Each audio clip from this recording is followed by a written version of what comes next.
l'histoire glorieuse de notre lutte pour la liberté.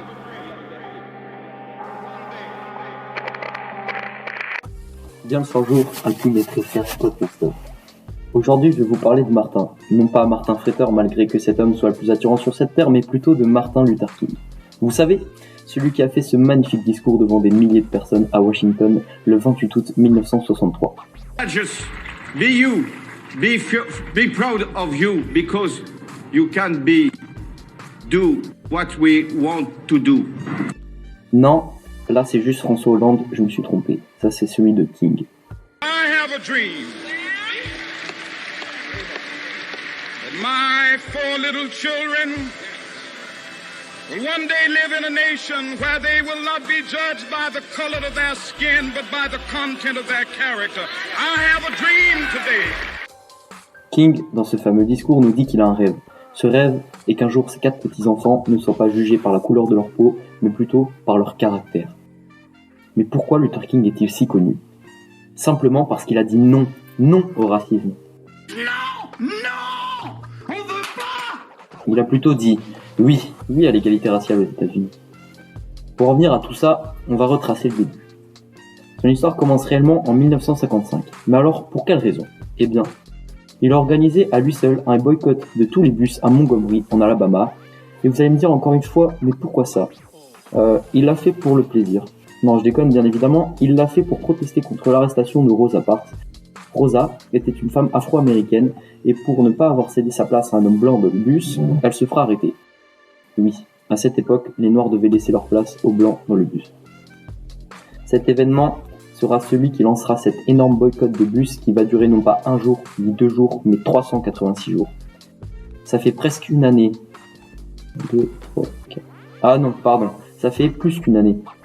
À cause de cet événement, King a failli être enfermé avec Rosa Parks, mais il s'en sortira net et précis. Pour continuer son histoire, en 1963, il est à la tête de grandes campagnes pour les droits civiques, le droit de vote des Noirs, la fin de la ségrégation, une meilleure éducation. Mais il est malheureusement arrêté plusieurs fois. Et dans son discours du 28 août 1963, I Have a Dream, dont j'ai parlé au début, il lance un appel. Je rigole bien évidemment, c'est pas un appel Snap, mais il lance plutôt un appel pour un pays où tous les hommes partageraient les mêmes droits dans la justice et la paix. En 1964, Luther King se verra récompensé du prix Nobel de la paix.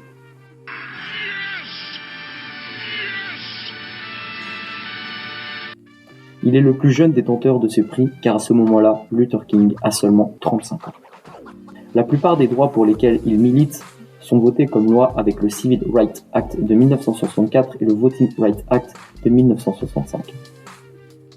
Après tous ces combats menés dans le sud des États-Unis, Martin décide de s'installer à Chicago en 1966. Les manifestations qu'il organise à Chicago suscitent une réaction encore plus violente que dans le sud. Malheureusement, King se fera assassiner en 1968 alors qu'il était parti soutenir à Memphis les éboueurs noirs qui faisaient grève pour obtenir l'égalité des salaires. C'est dans cette ville qu'il prononça le 3 avril son ultime discours. J'ai été au sommet de la montagne. Voici un extrait. Somewhere I read of the freedom of assembly. Somewhere I read of the freedom of speech. Somewhere I read of the freedom of press.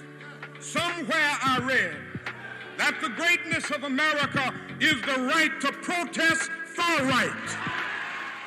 King fut assassiné par un tireur embusqué alors qu'il bavardait sur le balcon de sa chambre du second étage au motel Lorraine de Memphis. Il décéda à l'hôpital Saint-Joseph d'une blessure par balle dans le cou. Il n'avait que 39 ans. Et vous, si vous deviez dire non à quelque chose dans la société actuelle, quelle serait cette chose ?